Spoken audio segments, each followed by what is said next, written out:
क्या इसको लेकर क्या मान्यता है? कुरुक्षेत्र जो है जी, भूमि के ऊपर में कुरुक्षेत्र को हृदय माना गया भूमि का। तो हृदय का मतलब है कि इसको सूर्य माना गया। तो सूर्य का जो राहु के साथ में ग्रसित होता है तो उसको बोला जाता है राहु दिवाकरे, राहु ग्रस्ते दिवाकरे, यानी कि राहु के द्वारा दिवाकर यानी सूर्य को ग्रहण लगना। तो उसका जो सबसे बड़ा महत्व रहता है वो इसी भूमि के ऊपर में रहता है। तो आज जो घटित होगा वो लगभग 2:30 बजे तो पूरे विश्व को लेकर के रहेगा समय, लेकिन कुरुक्षेत्र का जो समय रहेगा वो रहेगा 4:30 के करीब। तो 4:30 लगभग से लेकर के 6:30 बजे तक सूर्य ग्रहण का यहाँ पर कार्य चलेगा।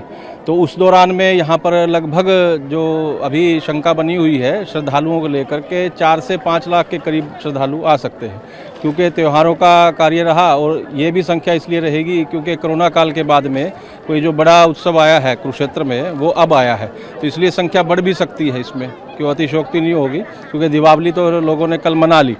तो यहाँ पर आकर के लोग सूर्य का तो जाप करते हैं कि सूर्य को बल देते हैं, और राहु का दान करते हैं। राहु के दान में जो प्राचीन प्रथा चली हुई है कुरुक्षेत्र के अंदर में वो रहती है तुला दान की, यानी कि अपने वजन के बराबर वस्तुओं का दान करना।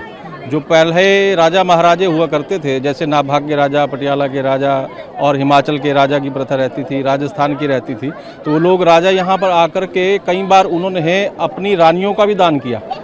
रानी का दान मतलब का ये है कि जो सुसज्जित होती थी रानी, उसको पूरे स्वर्ण आभूषण इत्यादि डलवा करके उसका दान करते थे राजा, जो प्रिय होती थी, कि ताकि अगले जन्म में उनको वही उस रूप में मिल जाए, इसलिए उसको करते थे। तो दूसरे उसमें ये होता था कि उसका जितना भी रोग दोष है वो सारा का सारा उसमें दान से उसका कट जाए।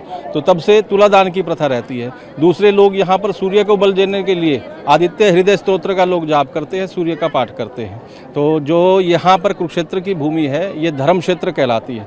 तो यहाँ पर प्रतिदिन राजा कर्ण 1.25 मन सोना, ठीक है, 1.25 मन सोना दान किया करता था, जो यहाँ पर गरीबों में बांटता था।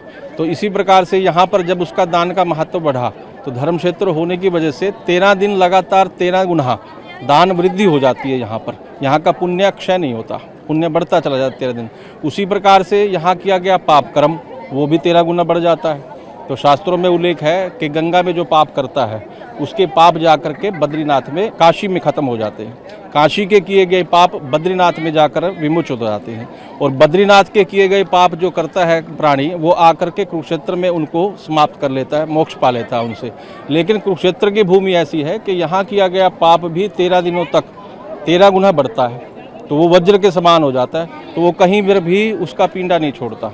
इसलिए कुरुक्षेत्र धर्म की भूमि कहलाती है। तो लोग इतनी आस्था लेकर के यहाँ पर जो आस्था की आज डुबकी लगेगी वो सबकी इसीलिए लगेगी कि जिनका कुंडली के अनुसार, ज्योतिष के अनुसार अगर देखा जाए तो लोगों को जो हृदयघात की बीमारी यानी कि हार्ट अटैक होता है वो लगभग सूर्य और राहु के आपस में मेल होने से ही होता है। दृष्टि से हो जाए या साथ में संबंध बन जाए किसी भी रूप में, तो लोगों को हृदय की बीमारी होती है। तो हृदय कुरुक्षेत्र है भूमि के ऊपर में, तो उससे मुक्ति पाने के लिए लोग आकर के, जो भी विद्वान लोग उनको सुसज्ज करते हैं, तो वो लोग आकर के यहाँ पर उसी प्रकार से अपना उपाय करते हैं। तो ये आदिकाल से प्रथा है। और भगवान श्री कृष्ण का भी जो मिलन हुआ राधा से, जब भगवान द्वारिका चले गए और राधा यहाँ पर आई गोकुल से, तो यहाँ पर आकर के मिलन हुआ। राधा कृष्ण के मिलन की स्थली भी कुरुक्षेत्र है।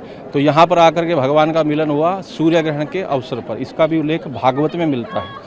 तो हमारे यहाँ तो जब भी सूर्य ग्रहण लगता है तो कुरुक्षेत्र में स्नान होता है, और जब भी चंद्र ग्रहण लगता है तो चंद्र ग्रहण का स्नान काशी में होता है। तो